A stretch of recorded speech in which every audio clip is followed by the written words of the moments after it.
So the first thing that I like to do when I'm done watching these conferences is tally up how many games was actually revealed. And I noticed while I was watching this conference that the list was quite short. There was only 12 games that they revealed at the Ubisoft conference in an hour and a half. And when you put that into perspective, you kind of compare that to the Microsoft conference, I mean, why do you need an hour and a half to reveal 12 games? Microsoft took an hour and a half to reveal 50 games. You see the difference? And that's why I applaud the way that they revealed their games at Microsoft. I still think by far right now, it's the best conference out there. And I haven't seen Sony yet. That's going to be the next one that I watch. But right now, Microsoft is the best. I'm not saying that their games are the best, right? That's all subjective. But I am saying that the pace, the reason why you want to have that quick pace, in my opinion, is because if you're firing off a game every 2 or 3 minutes, and I don't like the specific game you're talking about now, then I only got to wait 2 or 3 minutes to get to another one that I might like. So you're constantly rotating your audience in and out of gameplay or trailers that they might enjoy, and the audience that feels left out, they can rotate back in possibly every 2 to 3 minutes. And it's great. I feel like it creates a very good flow to a conference. They got to do something with the pace. I'm not mad at the fact that they only had 12 games. That's not what I'm mad about. I just feel like it could have been condensed into like maybe 30 minutes, 45 minutes tops. You're done, you're in and you're out. And I think that would have been a fantastic conference for them. But let's start with the game they covered first. Just Dance 2019. They had, I don't know, dancing pandas and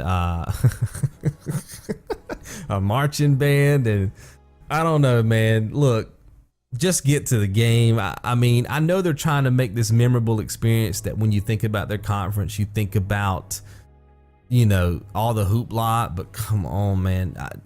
I don't even know if Just Dance fans who love the game want to see that. I mean, I wouldn't. If I were a Just Dance fan, that wouldn't impress me at all. I want to see the gameplay, which they didn't show any, right? It was just that.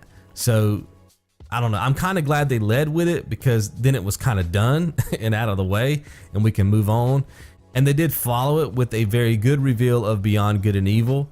So you kind of forget about it once it's done, but for those 3 or 4 minutes when they're doing it, it's jarring. And they don't even announce the game itself until the very end on the visuals behind them on the screen. It's kind of funny, because if I just turned on YouTube one day and was watching that, I really wouldn't know which game they were talking about anyway. I'd be like, what is this parade going on TV, right? What's going on? What kind of circus is being performed right now in this little auditorium? It's very confusing and not very fun to watch, in my opinion. But then they move on to Beyond Good and Evil. The art direction for this game is absolutely incredible, guys. In my opinion, by far, in the conferences that I've seen, and I have not seen Sony yet, visually, this is the best looking game that I've seen so far, bar none. What they're doing with this game, at least the way it looks like it's going to be a very huge game.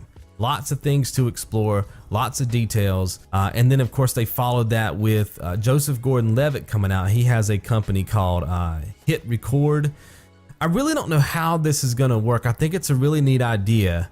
They're basically going to use his company as a filtering platform for creators. So people like us, just random people who create music, maybe you draw, right? You're into art, that sort of thing. And their company is going to put out these, I'm not going to say they're challenges, they're more like projects. And they're going to say, hey, we need such and such for this part of the game Beyond Good and Evil. And then the community gets together and submits all their ideas to Hit Record, and I guess somehow they're going to filter that stuff and it will be put in the game. Now, like I said, I think this is a very good idea. My problem is this: is there going to be any kind of compensation for the people who actually get their stuff submitted? And I don't necessarily mean payment, but are their names going to get in the credits? Is there going to be any proof that, like, if I upload a design and it gets put in the game as a freelancer, if I did that, could I use that in a portfolio, right? Could I tell other clients that my artwork was featured in this game because obviously that's going to help me land more clients, right?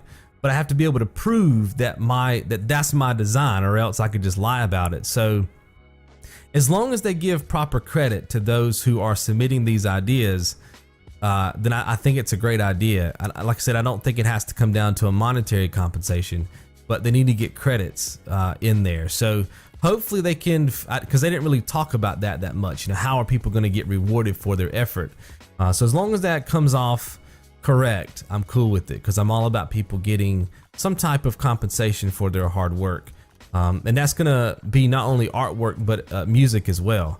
And I think if this goes down correctly, I feel like a lot of other developers are going to start collabing with this company to get that done in their game. It's a great way for them to outsource artwork and stuff, assets for a game, without having to spend millions of dollars to do it. Get the community involved, and like I said, if you can build up your portfolio, then I think it's a win-win for everybody. I just hope that they don't I hope that they don't take it as their own and then leave the creators out. That's my only thing. But the game looked fantastic.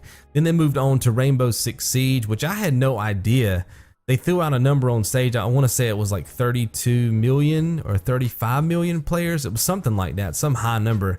I knew that Rainbow Six Siege was popular, but I had no idea that there was that many players playing. I don't know if that's the number of players playing now, or maybe the number of players that's played since its launch, but that's a huge freaking number, man. They did talk about future competitions. They're going to have a couple of competitions going down where you can win some prize money and stuff. Documentary coming out called Another Mindset. So if you're into that sort of thing, that's what they got coming for you. Trials Rising was the next game they covered, and again, fluff. There's a guy that drove down from the back of the auditorium to the front on a motorcycle, and he gets off and he goes up on stage and he falls through a TV. Just a bunch of nonsense just to reveal a game. And honestly, the reveal wasn't that great. They just showed the gameplay, but it's not anything that we haven't already seen. If you've ever played a Trials game, it's the same. There was nothing going on there that built up any kind of excitement. And then they ended it with a kind of a montage of a bunch of people crashing in the game. And I thought that was the coolest part. I honestly think you didn't need any of that. Him driving down and falling into the TV on stage. Cut all that out. Finish up Rainbow Six Siege. Cut out the fluff. Just show me the montage of everybody dying in the game with the music. That was kind of cool. Slap your logo up there and then move on to the next game. That's how I would have done it. I thought everything else in that particular part of the reveal was nonsense. The Division 2 came up next. They talked about 8-man teams. Now, I don't know how relevant that is, guys, because I didn't play the first Division, but apparently that's more people in your team than you could have with the previous game. And then in-game content includes raids, so it's going to have that Destiny vibe to it and some of this, like an MMO feel to it with the raids. And then they also talked about 3 DLCs coming out in year 1, and they're all going to be free, which is great. I don't know if the first game had DLCs and if you guys had to pay for them, but apparently this time around, 3 DLCs is going to be free. Again, that was the 2 major points that I got out of that reveal, but it lasted a very long time. Again, I feel like they could have just condensed it, got those 2 bullet points out there, and that been it. Then we move on to Mario and Rabbids Kingdom Battle Donkey Kong Adventure. I didn't really pull too much out of that, guys. Again, a lot of fluff. They had an orchestra come up on stage and they were doing music. And look, I appreciate orchestra music. It just didn't work. It just didn't work. I remember watching the God of War reveal.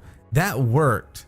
They led with that. You know what I mean? They had the orchestra going. It lasted a very long time. The build-up was there. You had the choir over there on the right-hand side. Boom, the stage was very big. It opened up the red curtain, and then bam, it's God of War. For some reason, that worked. But what they did when they just bringing out the instruments on stage, all ragtag, and you know what I'm saying? It didn't feel right to me at all. In my opinion, that was a very boring reveal for that game. Then you get to Skull and Bones. Now, when I first saw this, I thought it was Assassin's Creed, the new Assassin's Creed, which I kind of thought in the back of my mind, why would they be talking about Assassin's Creed now? Because they still have a lot of conference time left. And I would think they would hold that to the end. but it had the naval combat feel to it, and I immediately thought about Black Flag, and then I said, okay, this is they're doing something with the new Assassin's Creed game, and it's going to have naval combat, and here we go. And the graphics looked incredible for this game, and then you realize that it's not Assassin's Creed. It's a game called Skull and Bones. They're just taking the Black Flag concept and kind of amplifying it. It's the sea adventure, pirates, and all the stuff. Very good looking game. I don't think it'll be a game that I'm going to play exclusively. I didn't really mind the naval combat in Black Flag. I think I've said this before in previous videos, but I didn't really like it either. It was kind of one of those things that you had to do in the game to get through it.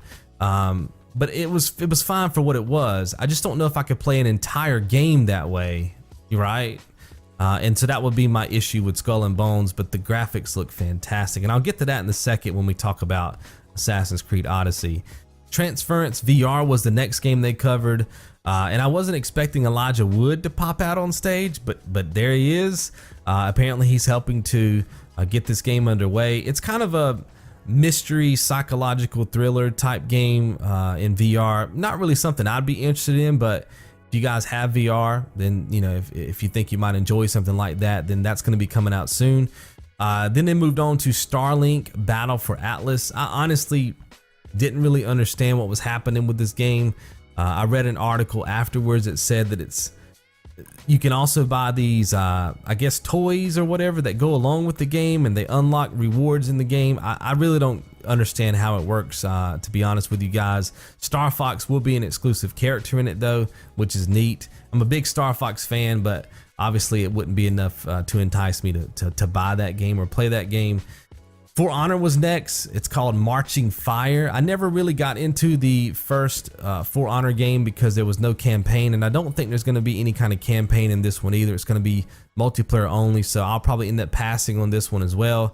But for those of you who enjoy the game, they have introduced, or they're going to be introducing a new mode called the 4v4 Breach mode. It's kind of a siege mode where you storm a castle type scenario. Apparently, if you've been playing this game for the past couple years, that's something that you guys have wanted. I guess you've asked for it, and they've decided to put that in the game. There's also going to be a ton more characters that you guys can choose from to battle it out with. Then you move on to the Crew 2. I didn't take any notes for that. I didn't get anything out of that at all. Again, you guys know I'm not really that much of a racing fan, but out of all the racing content I've seen so far, Forza Horizon is the one that if I had to put my money on, that's the one I would play. It would not be the Crew 2. And the last game they revealed obviously was Assassin's Creed Odyssey. It's going to be taking place in Greece, and it's going to have the whole Spartan versus Athens vibe going on with it. That's going to be the theme. You can choose between a male and a female character from the beginning of the game. I do like that. Some people are going to have an issue with it. I know they will, but I personally don't care if it's a male or a female character. I'm just happy that they're putting the choice at the beginning of the game.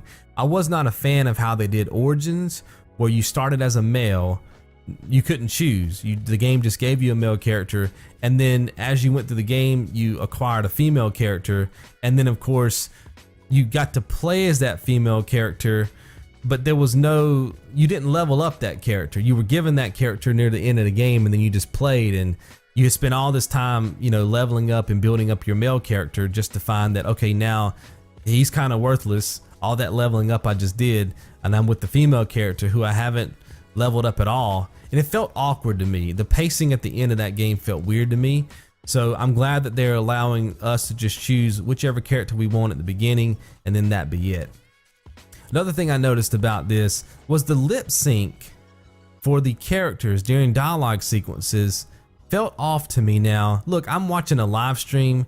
I don't know if there was frames dropping during the presentation. If that was the case, then that was what I was seeing. And sometimes what they were saying wasn't even the shape your mouth would make if you were saying those words or phrases. It felt weird to me for some reason. I don't know, in this day and age, you know, after playing God of War a couple of weeks back, and I'm just coming off Detroit right now. I'm actually filming that game for you guys now as a road to completion guide. The lip sync is so on point that now that's kind of the standard. You got to give me that. And I know, and I haven't even seen the Sony conference yet, but I know when I see The Last of Us 2, whatever they show for that, I'm sure they will show some footage for that. I'm sure the lip sync will be fantastic in those games too. So I feel like it's 2018, people. We got to get the lip syncs down with these characters, and I just felt like the lip sync was off a bit with Assassin's Creed Odyssey. Another thing I noticed, and this gets back to my previous point with Skull and Bones, I felt like the graphics for Skull and Bones were better than the graphics for Odyssey. And look, the Odyssey graphics look great. I'm not complaining, but I just felt like the Skull and Bones graphics, even if you just compare the naval combat, look 10 times better than Assassin's Creed Odyssey, which is a little bit strange to me. But that's really all I picked up with the Assassin's Creed game. It looks interesting. Of course, I will give it a shot. That was it. I mean, 12 games. Took an hour and a half to get through it. Again, it was very lots of fluff, people. Was not happy with this conference at all. I don't think I've put a number on any of these conferences, but if I had to put a number on this one, it would probably be like a 4 or a 5 out of 10. It really would. The pacing was very bad, and not every one of their games were solid heavy hitters for what I feel like will be a majority of their market. So, you know, in that regard, I have to give it a pretty low score. But Sony is next. That'll be the next thing that I watch, and I think that's going to be the last one, unless I'm just missing one. Oh, Nintendo. I probably won't cover Nintendo, guys, because I know how they are about copyrighting their footage. And not a lot of us on this community, we never really talk about Nintendo anyway, so I'll probably skip that one. Unless you guys want it, let me know in the comments. If you do want me to cover it, I will. But Sony's up next, and that should wrap this thing up. See you guys in the next one. Be good.